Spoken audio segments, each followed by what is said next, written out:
इसमें अभी तक अराउंड 3.5 लाख लग चुके हैं, 3.5 लाख के आसपास। और ये रीमैप्ड है गाड़ी। हाँ जी। इसमें ECU TCU दोनों ट्यून्ड है TVS इंजीनियरिंग से। और अब आप स्टेज 3 करवाने आए हो ना यहाँ पे, ऑटो साइक पे स्टेज 3 करवाने आए हुए भैया। सो गाइस भाई ये देखो आपके सामने कौन सी है, स्कोडा रैपिड भाई, मतलब मेरा फर्स्ट लव जिस पे मैंने कार सीखी थी। मेरी भाई 1.6 TDI थी, बट ये आपके सामने है 1.5 TDI। और भाई करंटली ये स्टेज 2 हो रखी है। ये स्टेज 2 हुई है ना भैया? फर्स्ट पहले सबसे पहले भैया से आपको मिला दूँ, कैसे हो भैया? आपका गुड नेम? तो 2018 की आपने हमें बताई, फेब की है, और 1.5 TDI सबसे पहले। हाँ TDI डीजल। तो स्टॉक फिगर्स इसके क्या थे, पावर फिगर्स? स्टॉक की अगर बात करें, जब ये ली थी मैंने, ये 110 हॉर्स पावर थी एंड 250 Nm टॉर्क। ठीक है, 110 bhp एंड 250 Nm टॉर्क। ठीक है। और अभी अगर हम बाहर से बात करें, आपने मेरे को दिख रहा है लोअर कराई हुई है ना? उससे स्टेबिलिटी आपकी काफ़ी बढ़ गई होगी। इसमें अभी बिलस्टीन B6 के डैम्पर्स हैं। ओके और आईबैक प्रो स्ट्रीट की लोअरिंग स्प्रिंग्स लगी हुई हैं। Okay okay okay. तो अभी ये लोअर्ड है, स्टॉक नहीं है। तो ये वो तो नहीं है ना जैसे ऑटोमेटिकली अप हो जाती है, लो हो जाती है? कॉइल ओवर्स नहीं है अभी इसमें। नहीं है। प्रॉपर डैम्पर्स और स्प्रिंग वाला सेटअप। हाँ कि मतलब एक बार लोअर होगी तो अभी ऊपर नहीं हो सकती। ठीक ठीक ठीक।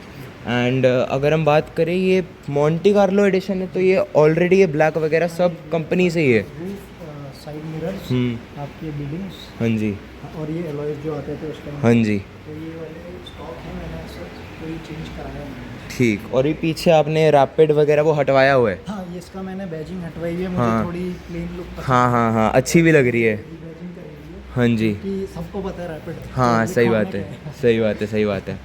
बाकी एक बार अंदर बैठते हैं, आप ड्राइविंग सीट पे बैठो, फिर अंदर बैठ के भैया से हम सारी बातें करते हैं। भाई मतलब लुक वाइज दिखा दूँ, ये रैपिड भाई ये लेजेंडरी कार थी यार। और अगर गाइस मैं आप लोगों को बात बताऊँ ना, अपनी कुशाक सबको पता है सेफेस्ट है अभी तक, मतलब GN कैप में 5 स्टार अडल्ट और चाइल्ड। बट भाई जो ये थर्ड प्रोड्यूस करती है ना तीशे भाई, ये मेरी कुशाक नहीं करती। मतलब मैं मुंह पे कह रहा हूँ भाई, ये वर्टस भी नहीं करती। सही बात है भाई, मतलब वो भी सेफेस्ट सेडान बन चुकी है। बट ये थर्ड साउंड ये पहले वाली ही स्कोडा ही देती थी, जब भाई मेक इन इंडिया जब तक नहीं थी, है ना भैया?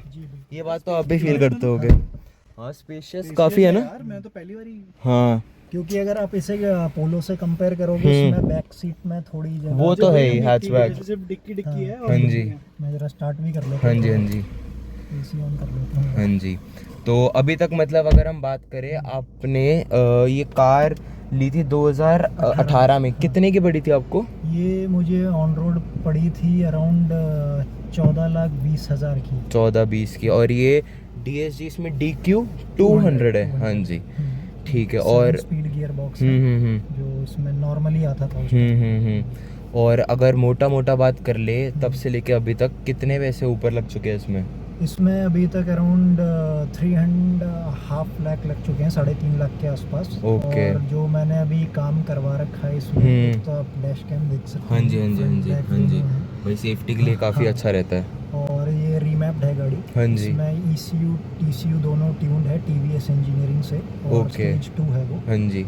और करंटली ये भी प्रोड्यूस कर रही है अराउंड 135 HP और 310 Nm ऑफ टॉर्क। ये अभी डाइनो टेस्टेड है। ओके। तो मतलब मोटा मोटा आपको 25 bhp और 60 Nm टॉर्क का गेन मिल चुका है। तो ECU तो मेरे को पता है, ECU बॉक्स आपका रीमैप होता है। ये TCU वगैरह एक्सप्लेन कर दो अगर आपको पता हो। आपका रहता है ट्रांसमिशन कंट्रोल यूनिट। हाँ जी। जो कि अपना ये गियर बॉक्स हो गया। हाँ जी। अगर आपकी गाड़ी मैनुअल होती है तो आपको TCU का मैप नहीं चाहिए होता है, क्योंकि वो तो मैनुअल है, आपके हाथ में आपको कैसे चलाना है। ओके। अब इसमें क्या रहता है, क्योंकि ये DQ 200 है, इसमें थोड़े भाई मैन्युफैक्चरर से ही आप कह सकते हैं, थोड़े बहुत मैन्युफैक्चरिंग डिफेक्ट्स हो कह लो, या कुछ भी कह लो, रिलायबिलिटी इशू कह लो। समझ गए समझ गए। जब ये मैप होता है तो उसकी रिलायबिलिटी बढ़ जाती है। ओके। तो TVS इंजीनियरिंग का जो मैप है वो इसी में ही स्पेशलाइज करते हैं। ठीक ठीक। ताकि आपकी गाड़ी सही चले, लंबी चले और आपको कोई इशू ना हो। मतलब आपने जितना बेसिकली पावर दी है उतना गियर बॉक्स भी उठा सके पावर। हाँ, ताकि अगर आप इसे सिर्फ ECU करा के छोड़ देंगे और सोचेंगे नहीं TCU नहीं करवाते। चांसेस है आपका क्लच या मेकाट्रॉनिक यूनिट फेल हो जाएगा। ओके ओके, ब्रेकडाउन वगैरह की भी हाँ, चांसेस breakdown बढ़ के जाती है। chances हैं। ठीक ठीक ठीक। तो टोटल अभी तक आप 66 चला चुके हो, हाँ, 66,500। बिल्कुल। ये आपने फर्स्ट अगर स्टेज 2 की बात करें कितने किलोमीटर्स पे करवा दिया था? ये अराउंड जब मैंने कराया था ये 55,000 पे थी जब। ठीक ठीक। और अभी थोड़ी अगर आप देखेंगे अराउंड 11,000 साढ़े 11,000, हाँ जी। क्योंकि अभी क्या है कि मैं अभी कहीं लंबा कहीं लॉन्ग रूट पे गया नहीं हाँ, हूँ। हाँ, हाँ। मेरे अभी लोकली मैंने चलाई है जब से लास्ट ईयर अगस्त में कराई थी। तो अभी तक तो मुझे कुछ ऐसा लगा नहीं और एकदम फर्स्ट क्लास चल रही है। अब मैं आप तो ये बोलूँगा। स्टेज 3 करवाने आए हो ना यहाँ पे, Stage 3 ऑटो के साइक पे स्टेज 3 करवाने जी, आए हुए हैं भैया।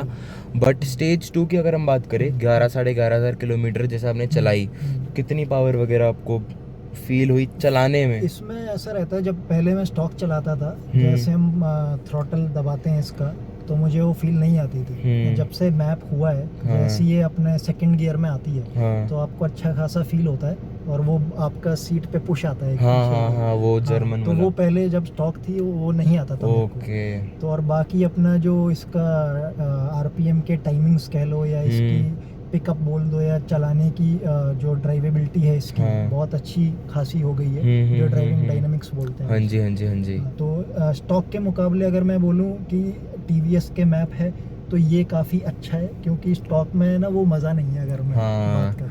अगर प्योरली हम परफॉर्मेंस एंथुसियास्ट उन सब की बात कर रहे हैं। करेक्ट। और वैसे स्टॉक में भी खैर पावर तो उसमें नो डाउट अच्छी थी।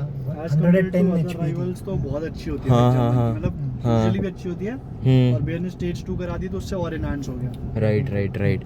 तो अब स्टेज 2 में अगर आपको अच्छी पावर होती है, स्टेज 3 का कैसे मतलब प्लान बन गया? स्टेज 3 का इसलिए बना क्योंकि मैं जैसे अभी करीबन 11,000 किलोमीटर के आसपास मैंने चला ली है तो एक वो मुझे थोड़ा परफॉर्मेंस का कीड़ा बोल सकते हैं मुझे अच्छा। है। तो जब जैसे मैंने पहले इसे यूज टू हुआ हूँ कि हाँ ठीक है, मैंने करीबन 8-10 महीने चला के देख ली तो मुझे काफ़ी अच्छा लगा ये। ओके। तो इसलिए मुझे लगा कि अब टाइम है कि स्टेज 3 पे जाके देखते हैं इसकी ट्रू पोटेंशियल क्या है, कितनी है ओके, कि maximum मतलब गाड़ी हाँ जा सकती है। मैक्सिमम जितना ये गाड़ी निकाल सके वो उस स्टेज पे पहुंचा ही देते हैं। क्योंकि मैंने यहाँ बहुत रिसर्च करी, बहुत कम लोग हैं जो इतने परफॉर्मेंस एंथुसियास्ट होते हैं। तो मैंने कहा चलो मैं ही शुरू करता हूँ पहले, ताकि कोई एक रैपिड तो हो नॉर्थ सही इंडिया बात में, है, ताकि सही बात है। देख सकें। ओके, तो वैसे साउथ साइड में है कोई स्टेज 3? अभी साउथ में 3 रैपिड्स हैं ओके और वो स्टेज 3 है। ओके। लेकिन अभी करंटली उसमें क्या है, 2 मैनुअल है, एक DSG वाली है। तो DSG का जो उसमें अगेन वो DQ200 वाला इशू है। तो उनसे मेरी बात हुई थी तो वो भी कह रहे थे अभी वो रेस क्लच लगवाएंगे उसमें। ओके। ताकि परफॉर्मेंस गियर बॉक्स की एनहेंस हो जाए। तो आप भी वो लगवाओगे? क्लच भी रिकमेंडेड है क्योंकि ये जो अभी स्टॉक क्लच है वो उस पावर को नहीं झेल पाएगा। अच्छा, तो अब स्टेज 3 में आप मतलब क्या क्या चेंजेस होने वाले हैं? स्टेज 3 में आपका एक तो क्लच हो गया DSG का, एंड आपका डाउन पाइप लगेगा। ओके। और इसके अलावा एक टर्बो आएगा एंड एक इंटरकूलर यूनिट लगेगी। और जो आपका मैप हो गया, इसमें जो मैप होगा स्टेज 3 ECU होगा और स्टेज 4 TCU होगा। अच्छा, स्टेज 4 TCU होगा। ठीक है, स्टेज 3 के ऊपर तो कोई ECU वगैरह नहीं आता ना? वो मैक्सिमम स्टेज 3। ओके। और जब ये ले रहे थे तो वेंटो की तरफ, क्योंकि बिल्कुल सेम ही है दोनों। वेंटो की तरफ में जब मैंने टेस्ट ड्राइव ली थी, जब मैं ले रहा था, क्योंकि मेरे पास पहले पोलो थी। ओके। तो जब मैंने वो चला रखी है तो इसलिए मुझे लगा क्यों ना इस बार अच्छा, ब्रांड मतलब चेंज कर लेते हैं, करके देखते हैं, क्योंकि है तो सेम ही। हाँ, है तो बिल्कुल सेम ही। तो पोलो में चला चुका था, वो भी करीबन जब मैं थी मेरे पास, वो करीबन 1,00,000 किलोमीटर से ऊपर चला दी थी। वो स्टॉक थी वो। अच्छा, उसमें कोई मैप वैप नहीं करवाया था। होता है ना, फील और लेनी होती है जर्मन गाड़ी की। समझ गया। तो अब जैसे ये है, अब मैं यूज्ड हूँ कि ये गाड़ियाँ चलती कैसे हैं और कैसे इन्हें मेंटेन करा जाता है। तो इसलिए अब मैं इसे स्टेज 3 करवाना चाहता हूँ कि इसकी पोटेंशियल जानने के लिए। ओके। और एक भैया क्वेश्चन, मतलब ये मैप रीमैप वगैरह से हटके, जो मैंने तो एक्सपीरियंस करा है और लोग, मतलब मैं तो मानता हूँ ये बात सच है, जो लोग बोलते हैं स्कोडा को खर्चे का घर, क्या उस पे क्या से है आपका? अब मैं तो ये बोलूँगा, अगर आप गाड़ी का ध्यान रखेंगे वो आपका ध्यान रखेंगे। आप उसे अच्छे से चलाएं। उसे मतलब ज़्यादा रैशली, या जैसे हमारी इंडिया में रोड्स आपने देखे हैं काफ़ी ख़राब भी रहते हैं। अब आप बिल्कुल इन गाड़ियों को चलाएंगे, हाँ ठीक है रिलायबल है, लेकिन हर एक पार्ट्स की लाइफ होती है। सही बात है। टूट ही जाएगा। अब ऐसा तो नहीं है कि उन्होंने बोल दिया जर्मन है तो कभी नहीं टूटेगा। तो आप नॉर्मली चलाएं, ये आपको करीबन 5 लाख किलोमीटर तक भी कोई दुख नहीं देंगे। लेकिन ये है कि आप इसकी प्रॉपर सर्विस करें। हाँ जो पार्ट्स जैसे सर्विस सेंटर पे रिकमेंड करते हैं कि एक पर्टिकुलर किलोमीटर चलने के बाद, हाँ जी, हाँ जैसे जी, मैं एग्जांपल दूं, जैसे टायर्स हैं, हाँ जी, अगर आपकी गाड़ी 50-55 हज़ार चल गई है, अगर आपको लगता है कि टायर चेंज कराना टाइम आ गया है, तो वो करा लीजिए। उसका वेट मत कीजिए कि मैं हाँ, हाँ, 70,000 हाँ, पे हाँ, कराऊंगा, तो फिर वो आपको हाँ, लगेगा आपके कि ये सस्पेंशन खर्चे वाली वगैरह है। उन सबको भी हाँ, डैमेज करेगा वो। हाँ, तो इसलिए लोग क्या करते हैं, वो चलाते जाते हैं, फिर कहते हैं तो ये ऐसे ख़राब हो गया वो, क्योंकि गाड़ी पे ध्यान नहीं देते। हाँ जी, अगर आप गाड़ी पे अपना हर 15,000 पे सर्विस करा के ध्यान दोगे, हाँ तो आपको कोई दिक्कत नहीं दिखेगी। ठीक है। एंड सर्विस कॉस्ट वगैरह क्या देते हो आप? पहले जब ये मेरी गाड़ी वारंटी में थी, जब ये स्टॉक थी, तो मैं जो सबसे पहली सर्विस हुई थी मेरी, तो अराउंड 7,000 की थी। ये ओके। अराउंड 2018 की ही बात बता रहा हूँ मैं। हम्म। फिर उसके बाद उन्होंने पहले ही बताया था, नेक्स्ट सर्विस जैसे 12,500 की हुई, हाँ फिर जी, 16,000 की हुई। हाँ जी, तब जब उसके बाद इसकी है ना वारंटी जब आउट हुई, अब हाँ, जैसे गाड़ी रीमैप्ड है, परफॉर्मेंस ओरिएंटेड है थोड़ी, तो अब मैं ऑटो साइक से ही अपनी सर्विस वगैरह यहीं से ही ओके कराता ओके। हूँ गाड़ी। एंड आप पेट्रोल कौन सा यूज़ करते हो इसमें? इसमें मैं नॉर्मल Normal डीजल यूज़ करता अच्छा हूँ। हाँ डीजल, सॉरी सॉरी, हाँ डीजल ये यूज़ तो करता डीजल हूँ, है। क्योंकि इसमें कोई हम्म। रॉन 95 या रॉन 100 ऐसे हाँ हाँ नहीं हाँ आते हाँ हैं। आप अगर स्पीड डीजल डलवाएं या टर्बो नॉर्मल डीजल डीजल भी एक आता हाँ है। हाँ डलवाएं, हाँ एक इंडियन ऑयल का भी आता है, हाँ। तो ऐसा इसमें कोई ऐसा कोई परफॉर्मेंस इशू नहीं आता। नॉर्मल भी डलाएं, स्पीड डलाएं, वो परफॉर्मेंस ओके वैसी ओके। देगी। गेन लगता है भैया कोई, जैसे आपको ग्रीन डीजल आजकल जो चला है और वो वो टर्बो मैंने डीजल? जब मैप हुआ था, हाँ। मैंने करीबन 2 महीने उसे डलवाया था, हाँ। और फिर उसके बाद मैंने 1 महीने नॉर्मल वाला डलाया था, लेकिन वो परफॉर्मेंस वैसी ही थी। वैसी वो रहती फिर है। आपकी वैसी बस बात हो गई कि बस एक्स्ट्रा पे कर रहे हो। समझ पे गया कर समझ गया। हम्म, ठीक है। और जैसे मतलब अभी तक तो चलो ये जो स्कॉडा आती थी, हम्म। ये मतलब इनकी फील अलग ही थी, हाँ, मेरे को ये पता तो है। बिल्कुल। अब जो स्कॉडा आती है, जैसे ये कुशाक हो गई जो मेरे पास भी है, हाँ। ये आपने कभी ड्राइव करी है?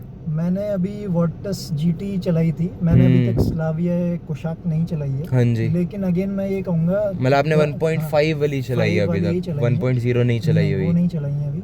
और इसमें जैसा कि अभी 1 लीटर का इंजन आने लगा है, या तो अभी एक कंपनी कॉस्ट या इमिशन नॉर्म्स देखते हुए कर रही है, क्योंकि अगर मैं पर्सनली रिकमेंड करूं, इन गाड़ियों के लिए, ये हैवी गाड़ियां होती हैं, हाँ तो इनके लिए 1.4 TSI या 1.5 TDI हाँ थोड़े बड़े इंजन ही हाँ हाँ रिलायबल होते 1.0 हैं। कहीं ना कहीं अंडर पावर्ड हाँ, लगते हैं, मेरे और को भी पर्सनली है ये बात। जैसे आप बता रहे हैं, आप देखते होंगे जब पहले होता था, एक जेड हाँ गाड़ी आती थी, उसमें भी हाँ आता था 9 राइट 9 राइट सीसी राइट, का हाँ इंजन। 1000 सीसी का। तो ये तो यही बात हो गई। सही तो बात इतनी है। बड़ी गाड़ी और उसमें 1000 सीसी का इंजन, थोड़ा और देख ले भाई लगता अपनी भाई कुछ मेरी तो 1400 है। भाई मेरी कुशाक तो 1000 सीसी है। तो अगेन इसमें क्या है कि हाँ। जैसे 3 सिलेंडर है, इसमें भी परफॉर्मेंस गेन्स आते हैं, हाँ लेकिन अगेन बट स्कॉडा को कहीं ना कहीं मतलब 1200 तो करना ही चाहिए था, मिनिमम टू मिनिमम, है ना? 1.2 तो बनानी ही चाहिए हाँ। थी तो उन्होंने। था भी 1.2 TSI। हाँ अब जैसे वर्टस या स्लाविया बात करें, वो भी 1 लीटर में आती हाँ। है, लेकिन अगर आप इतनी बड़ी सेडान दे रहे हो किसी सही को, बात और है। इंजन इतना छोटा रख दिया आपने, सही बात है, सही तो बात है। इसलिए मैं यही बोलता हूँ कि थोड़ा इंजन बड़ा करें, तो थोड़ा हाँ, फील हाँ, भी आएगी हाँ, उसे हाँ, चलाने हाँ। में। मॉडिफिकेशंस भी अगर आगे कराएं तो वो भी कर सकते हो। बाकी कोई नहीं भैया, अभी आप ऐसा कर लो, करवाओ इसको स्टेज 3। ठीक है। अब उसके बाद आपकी एक वीडियो ज़रूर लेंगे, और एक बार आपसे अपनी कुशाक चलवाऊंगा, मेरी ठीक है। स्टेज 1 है, हाँ, हाँ। तो एक बार वो चला के भी आप एक्सपीरियंस बताना। ठीक है। बाकी हम लोग गाइस मिलते हैं आप लोगों से घर जाके। थैंक यू सो मच भैया। Thank you. तो गाइज आई होप सबने वीडियो को एंड तक देख लिया होगा, वीडियो लाइक कर दी होगी और चैनल सब्सक्राइब कर दिया होगा। अगर नहीं करा भाई तो अभी के अभी सब्सक्राइब बटन दबा दो, नोटिफिकेशन बेल भी ऑन कर देना ताकि वीडियो की सबसे पहले नोटिफिकेशन आप पे आए। बाकी हम लोग मिलते हैं कल किसी नई वीडियो के साथ, तब तक के लिए bye bye, see and take care.